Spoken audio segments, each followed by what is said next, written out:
Rising tension in Minneapolis as demonstrators and agitators continue confronting and attempting to obstruct federal immigration enforcement. And it all comes as the investigation into Minnesota's fraud scandal grows even wider and deeper. Our Washington insider, Armstrong Williams, joining us now to discuss some of the big headlines on the Hill. Good morning to you, sir. We want to start off in Minnesota and really what's happening there. What do you make of the narrative that's coming out from some media outlets and also these agitators who continue trying to block law enforcement, which, as we know, will always be a losing battle? Jan, we need to rewind where we were with the universities and the protests and how Trump eventually shut that down by shutting down the universities and their funding.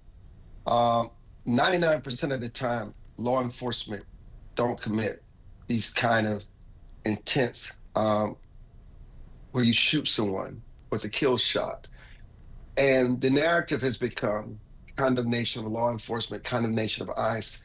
And what we don't realize is that these agitators, this dark hand that fuels this, have found another reason to divide and cause chaos in American cities.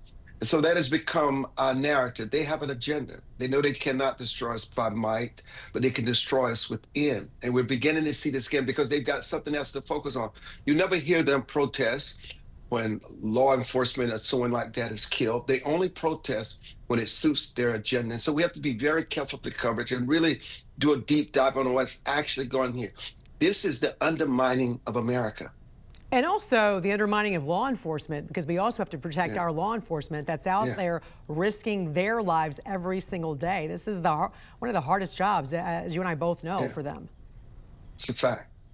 And this was all as a result of billions of taxpayer dollars in the state that were stolen in this massive fraud scheme that authorities are now uncovering was much larger in scope. And officials say in many of these cases it was illegal Somali immigrants who headed these operations, including that infamous Quality Learning Center, which we're looking at right now, the focus of that video by citizen journalist Nick Shirley. Why do you think this fraud was allowed to go on for so long there in Minnesota?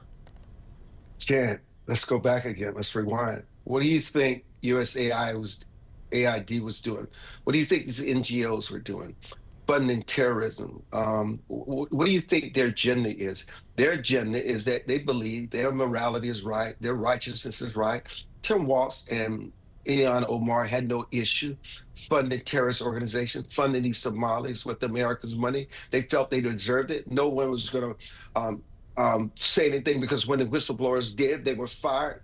They lost their way of life. They're intimidated. It's not just in Minnesota. This goes on in many of these blue states. It's what's going on in this country. They're using our government resources to undermine us and to further debilitate us. And this fraud is just the tip of the iceberg. Yeah, this is what's happening to our country today. And when you speak of funding these terrorist organizations, one area that we know is not being funded as well right now is Hezbollah and a lot of Iran's proxy organizations, a lot of Iran's proxy terrorist organizations, Hamas also. And internationally, Iran is facing this massive crisis with now protests from residents challenging the very survival of the Islamic Republic. So could we finally see the collapse of Iran, do you think? You know, who better to tell the story of how people who live under these regimes every day than the people that are there who protest and rising up? They can say whatever about Trump encouraging this. You can say whatever you want to say about Iran. But Iran days are numbered. The Ayatollah's days are numbered. You just heard Hamas announce that they will not form a government in Gaza. They're going to turn to an independent Palestinian authority. I mean, Hezbollah, Hamas, ISIS, they're losing their power. Why? Because the things that would support them, like Venezuela oil, Venezuela arms through Russia and China, those things have been disruptive. Criticize Trump all you want, but he's destroyed the very networks, deep-seated networks that wants to determined to destroy America, and he has turned them on their head, and they're collapsing within. And there's a lot more to come with Iran, as we know, this week. Now, Iran says they want to come to the negotiating table, so we'll see how that plays out. A lot happening in Washington. Armstrong, always great to talk to you, sir. Thanks for joining us this morning. Thank you, Jan. Tensions are running high in downtown Austin following an anti-ICE protest that organizers say led to multiple arrests. Tonight, those organizers are demanding accountability. CBS Austin's Farrah Walton is live outside of the Travis County Jail. Farrah, what can you tell us about the situation? Well, Adela, members of Dare to Struggle Austin tell me they've been camping outside the Travis County Jail since 9 last night. And in a press conference this afternoon, they talked about what they're calling a brutal police response at last night's anti-ICE protest. Organizers say more than 100 people gathered last night in front of the J.J. Pickle Federal Building downtown to protest the killing of Renee Nicole Good, who was shot by an ICE agent in Minneapolis, Minnesota. The group says the Texas Department of Public Safety and the Austin Police Department brutally cracked down on protesters. They say officers charged into the crowd with bikes and fired pepper spray pellets into the crowd. Organizers say at least 7 people were arrested, including one person who they say was detained after the protest had ended while walking to their car. Now, the confrontations followed hours of escalating tensions between protesters and law enforcement, and when demonstrators were blocking traffic at a busy downtown intersection. What would you say to people who thought that maybe it wasn't okay that you guys went and blocked Congress and 6th Street? I think that it's definitely not okay that people are dying in detention centers and getting shot by ICE agents. That's what's important, not traffic. Meanwhile, Governor Greg Abbott responded to last night's protest on social media, writing Texas is not Minnesota and saying Texas DPS would not put up with defiant protesters. In a statement, he tells CBS Austin federal, state, and local law enforcement officers have the right to defend themselves while carrying out their lawful responsibility. Now, organizers tell us they haven't had much contact with the arrested protesters, but know that some of them have been in contact with lawyers. Reporting live in Austin, Farrah Walton, CBS Austin News.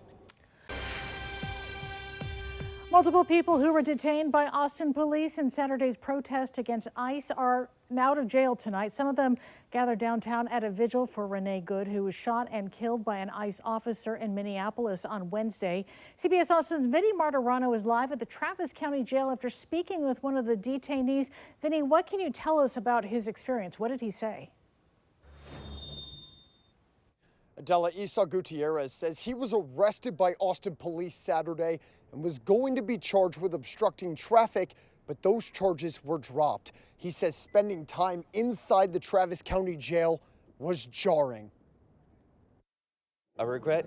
None the slightest. I do not regret my actions whatsoever. Isa Gutierrez says he and at least 4 others were detained by Austin police while protesting against ICE in downtown Austin. There was that small moment that I may not come out of this. They might find a reason to keep me here longer, and that is what really terrified me the most. Saturday night, a group of demonstrators marched to the intersection of East 6th Street and Congress Avenue, blocking traffic. That's when Austin police rushed into the crowd and detained multiple people. I know it was hours, but it felt like days in a room where there was no windows. A light that was always on and slightly flickering was really affecting my mental health. Gutierrez says he was in jail for a few hours, but he doesn't remember exactly for how long or when he was released. He says he was arrested on charges of obstructing traffic, but they were dropped. Today, he was greeted by many people waiting for him outside the Travis County Jail. It filled me with joy, and most importantly, it filled me with strength. And it reminded me that what I did wasn't in vain. Gutierrez and around 25 others came to a vigil in front of the Travis County Jail to honor Renee Good and Keith Porter, 2 people who were killed by ICE agents this year in Minnesota and in Portland. One of the organizers, Z, says it's important for people in Austin to stand together. To see that I'm not the only one angry, I'm not the only one upset, I'm not the only one that feels the way I do about this, it was very relieving. Now, earlier you could hear people a part of this vigil yelling into the Travis County Jail for the people who were still being held in there, saying, "We love you," and sharing what time it was and what the date was. We reached out to Austin Police and the Travis County Sheriffs for more details on some of these arrests made last night, but did not hear back. Reporting live in downtown Austin, Vinny Martirano, CBS Austin News. People are coming together in this moment. ICE has been appointed to now be judge, jury, and executioner. That is not how we keep our communities safe. Hundreds gathering for a vigil at Terry Shrunk Plaza in downtown Portland tonight to, as they put it, honor the victims and survivors of ICE and Border Patrol violence. The vigil follows that shooting involving federal officers here in Portland, as well as the fatal shooting we saw in Minneapolis by ICE agents the day prior. That claimed the life of 37-year-old Renee Good. And now, K2's Jennifer Singh joins us live in studio after attending that vigil. And Jen, a large emotional turnout there tonight. What else can you tell us about it? Well, Barry, tonight's vigil was all about asking for accountability and justice for federal agents following the shootings in Portland and in Minneapolis. We heard from a number of speakers of local advocacy groups, as well as from city and state leaders who say they're ready to put up a fight. No more waiting, please take action. No more waiting, please take action. Terry Shrunk Plaza in downtown Portland, crowded Saturday night, honoring the victims and survivors of ICE and Border Patrol violence. My people, we are ready. The event starting out in song, community members then reading out victim impact statements of Portlanders who have directly been impacted by the recent actions of federal officers. Our mission is to tear down the legal barriers that prevent our neighbors from participating fully in our community. Among those in attendance, City Councilor Candace Avalos, Congresswoman Maxine Dexter, and State Senator Pham. I am tired of watching people get hurt while those in power evade accountability. It's important as an East Portland councilor, after everything we've been through in the last 48 hours, to be present, to offer my words, but also to offer opportunities for action. Local representatives now calling for an independent investigation into Thursday's shooting in East Portland. The Oregon Department of Justice has announced it will look into the shooting, despite the FBI leading the investigation. I think everybody deserves due process before we jump to allegations that are often rooted in racist misconceptions. Audience members and event organizers echoing the demand for impartial answers. We want a local investigation here into what happened in the shootings. We stand with communities across the United States who are facing similar threats. Rounding out the evening, the passing of a flame, a signal of unity. Guard our feet and guide our hearts on. With our strength we testify. And now, even though we have since learned from DHS and Portland police that the two people shot in Thursday's shooting are tied to the Venezuelan gang Tren-de-Aragua, everyone I spoke with today tells me they believe the two still have a right to due process. Live in the studio, Jennifer Singh, K2 News. Jennifer, thank you. And as she mentioned, both the men and woman shot by federal agents on Thursday have criminal records in Oregon. Court records that we found show the man, Luis Nino Moncada, has an open DUI case in Washington County and a number of speeding tickets in Multnomah County. DHS says he had a final order of removal.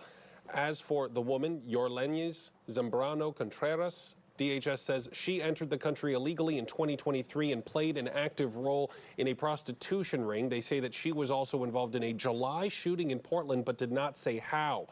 DHS also says, and Portland Police Chief Bob Day confirms, both have some connection to the Venezuelan gang Tren-de-Aragua.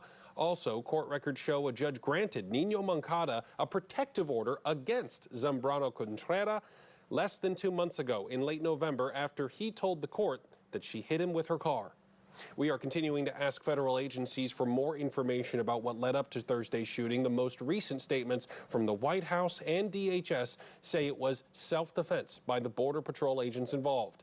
A White House spokesperson told us two criminal illegal aliens, including a Tren-de-Aragua member with a final order of removal, attacked Border Patrol. This will not deter the administration from conducting lawful operations. Instead, it affirms the need to continue to keep Americans safe. Meanwhile, the Department of Homeland Security says there is a larger issue, saying our law enforcement officers are on the front lines, arresting terrorists, gang members, murderers, pedophiles, and rapists. They are facing a 1,300% increase in assaults against them, a 3,200% increase in vehicular assaults against them, and an 8,000% increase in death threats against them. The violence must end.